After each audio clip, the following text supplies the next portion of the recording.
BJP professional गिनती करके data पे एक एक बिंदी बैठा करके तब फैसला लेते हैं। इसलिए जिसको हराना है बीजेपी को, उसको उसी तरीके से तैयारी करनी पड़ेगी। और बीजेपी का रिसोर्सेज की कोई कमी नहीं है।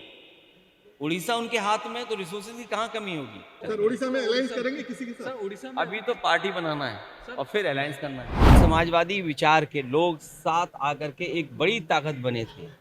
हमारी कोशिश होगी कि पीडीए को हम लोग आगे बढ़ाएं, साथ ही साथ उड़ीसा हम लोग आते रहेंगे।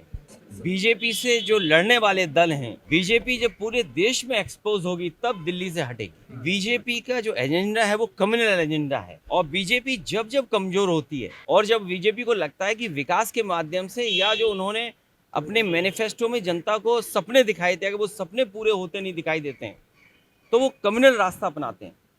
कहीं भी देखेंगे आप तो बीजेपी जब कमजोर होती है, या जो उन्होंने मैनिफेस्टो में जनता को वादे पूरे करने की बात जो रखी होती है, अगर पूरा नहीं कर पाते हैं तो वो कम्युनल रास्ता अपनाते हैं। सर यहाँ इसीलिए समाजवादी पार्टी डिवीजन की पॉलिटिक्स नहीं करना चाहती, सबको जोड़ के राजनीति करना चाहते हैं। यही विजन जो कार्यक्रम जगह जगह कर रहे हैं, डिवीजन की पॉलिटिक्स खत्म हो, लोगों को जोड़ के एक साथ चलने की पॉलिटिक्स हो। सर जहां बीजेपी सरकार है वहां पर रेड होता है, इस बार उनका सरकार बनेगा, जो ठाकरे का सालों से राज था वो हटेगा।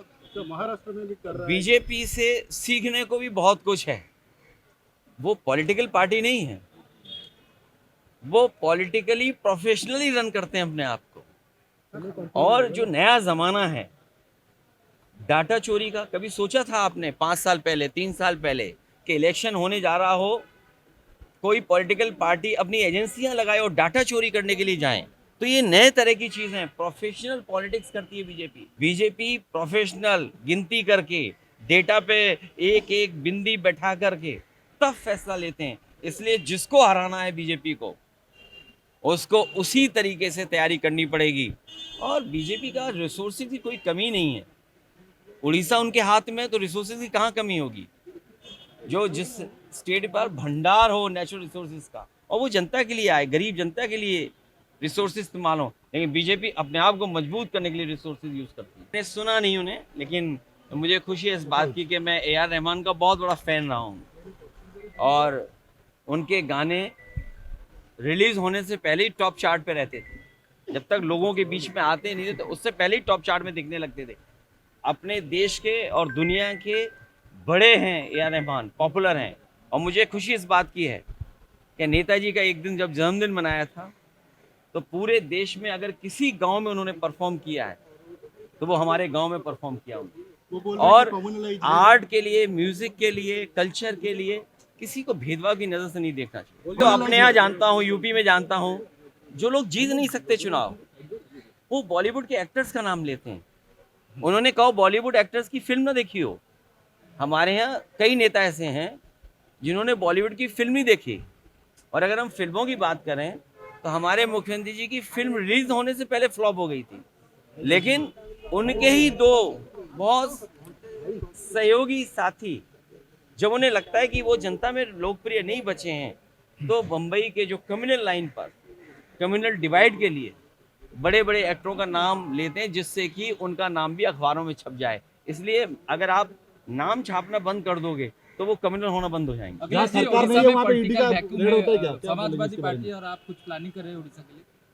इसीलिए आ रहे हैं। हमारी कोशिश है कि यहाँ भी समाजवादी पार्टी बने। सर बहन जी का जो स्टेटमेंट आया, क्या कहेंगे? बहन जी अकेले लड़ने नाराज चल रही है क्या? अकेली लड़ने बोल रही है, बोले हैं कि जितना ब्राह्मण नेता है वो योगी गवर्नमेंट से खुश नहीं है। नहीं, वो तो अच्छा कहा उन्होंने, वो ठीक कहा, क्योंकि वहाँ पर ब्राह्मण नेता सब नाराज हैं। उन्होंने एक दावत की थी बाटी चोखा की बैठ करके। हम इंतजार कर रहे हैं कि वो नेता कब खड़े होंगे। कहीं ऐसा तो नहीं कि जैसे वहाँ 3 प्रतिमाएं लगी हैं और प्रतिमाएं कभी हिलती नहीं हैं, न बोलती हैं। कहीं ऐसा तो नहीं बीजेपी के लोग भी, जो लोग आंदोलन कर रहे थे सरकार के खिलाफ, कहीं वो प्रतिमा से या प्रतिमा जैसे न बन गए हों।